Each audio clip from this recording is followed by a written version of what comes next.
Hello. Do you ever feel like you're trying to learn a new word in a new language and you've seen it 50 or 100 times? You recognize the word, but you still cannot remember what it means? When you're learning a new language, this might happen to you a lot. It's a normal thing to need numerous repetitions of new vocabulary, but if you're using normal flashcards, such as pre-made Anki decks, this might be why it's difficult to retain the information. Let me explain. I'm Carp.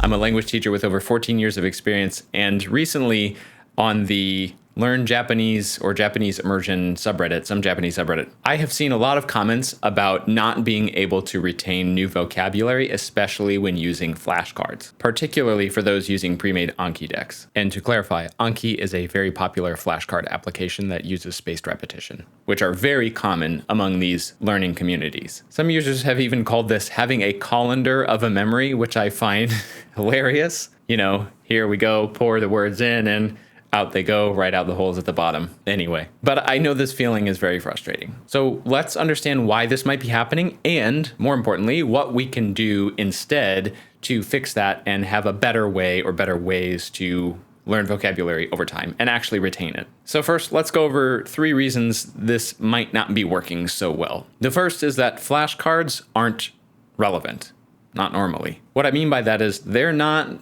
made to be relevant to your specific life, your activities, your day-to-day habits, your hobbies, and so on. The brain needs relevant things in order for it to say, hey, that's important and I need to retain that. It needs some other components as well, but we'll talk about those in a moment. So especially with pre-made flashcards, as I mentioned, they're not made specifically to your interests in your life.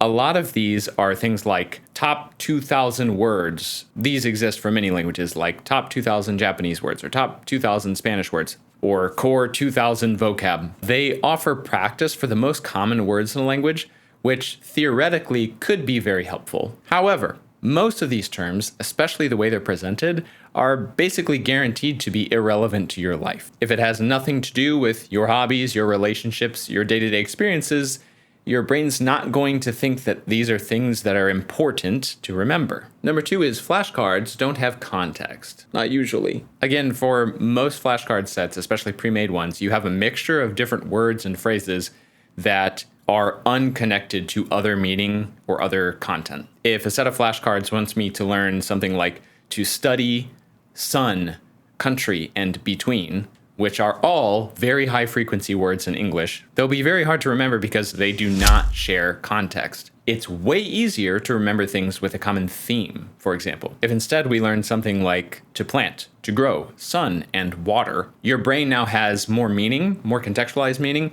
and more of a reason to group these together and say, hey, these are relevant to this scenario. It is way easier to retain things that way. And most people would be better off from learning from themes like gardening or cooking or traveling, whatever that might be, where you learn a bunch of related, relevant things together instead of separately. And as a side note, for that exact reason, this is how I do new content with the students that I tutor. But a lot of flashcard sets just don't offer that. Reason 3 is that flashcards are not communication. When you learn a new language, communication is always the most important aspect. It is the why for your brain of why is this important?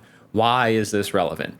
Why should I be remembering these or be able to use these words and phrases later? So when we are actually communicating, the language we read, hear, say, and write is all relevant to us. Daily life also provides natural context. We naturally communicate about things in our own lives. In other words, real communication fixes the other 2 main problems of flashcards in that it is relevant and it gives context, or it has context for everything. You know, people don't learn language just to keep it in their head and not use it. I didn't learn exercise vocab and phrases in Japanese just because I wanted to have it in my brain permanently and not use it for anything else. No, I learned it so that I can talk to my Japanese speaking friends and other people who have a shared interest about exercise because I love doing that. And by the way, Kensuiba ga jibun no kigun no naka de ichiban okiniri desu. So, what can we do differently instead of using normal flashcards? Reading, listening to, watching things, writing things in another language, real communication is always great. But there is a time and place for just reviewing and practicing vocab and phrases. Instead of using generic or pre-made flashcard sets, there are quick and easy ways to make our own sets, our own cards or lists, study materials that will be way more effective and relevant to our lives and our communication wants and needs. Here are 2 examples. These are some of my personal favorite methods that I'm using now that I use regularly while I study Japanese. But of course, these can work with any language you want to learn. The first one is that when I read, watch, or listen to something, I copy down meaningful quotes or sentences that include things I want to know. For example, in the anime Attack on Titan, Mikasa says this phrase that I copied down a little while back. Eren, anata ga ireba, watashi wa nandemo dekiru. So dramatic. While I will never say this line to Eren, there is so much to learn from a simple phrase.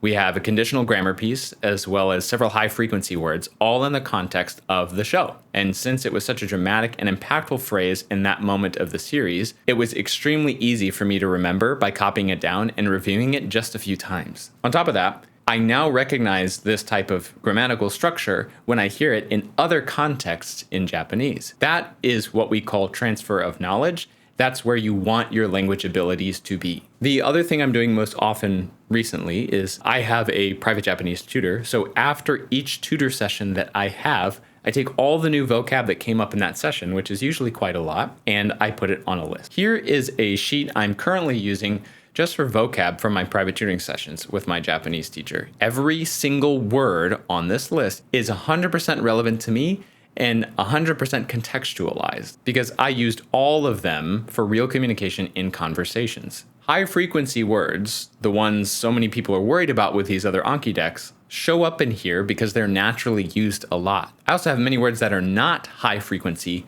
but they're important for me to know because they're relevant to my life and my interests and things that I do want to communicate about. Again, you can use any content to do this, but making it from things you cared about, talked about, read about, and so on makes it meaningful to you. Now, once I prep these lists or these sheets, I use them throughout the week to review, and I especially like to do it right before my Japanese sessions because it gets my brain back in Japanese mode, and the more exposure time you have in repetitions, but also going into other activities like having a conversation, it helps them really stick. Now, with some flashcard systems, they use something called spaced repetition, which is proven to be highly effective for memory, but if you're lacking relevance and context, that system won't compensate on its own. So I don't use any strict system to review my own lists and resources, but I do know that I get to them regularly, if nothing else, then right before my actual tutoring sessions during a week. But it's up to you how often you want to review them. And yes, the more the better. Now, if you'd like to use this list for yourself or this template, I made a version of this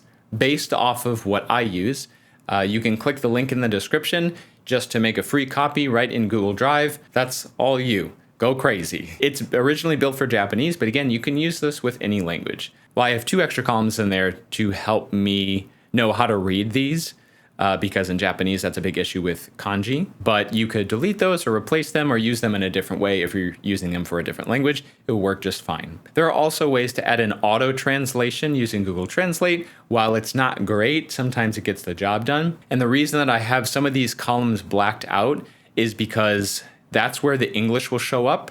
I have it set up so that I can put my mouse there and read the definition if I need. Otherwise, it's not staring me in the face and I can allow my brain to practice recall instead of just seeing the answer next to my new term right away. You can use AI to help you do this as well. If anybody's interested in that and a more detailed explanation, let me know in the comments. So whether you're someone who has success with using flashcards and you enjoy that, or you're somebody who's struggling with them a little, but you really need that kind of practice to learn more vocab as you're progressing in your language, I recommend that you try these strategies because having review sheets and materials that are relevant to you and contextualize in the things that you're actually reading or listening or talking about in your daily life, it will improve how fast you learn them and how well you retain them. As always, please leave any questions about language learning in the comments, as I would love to help. See you next time.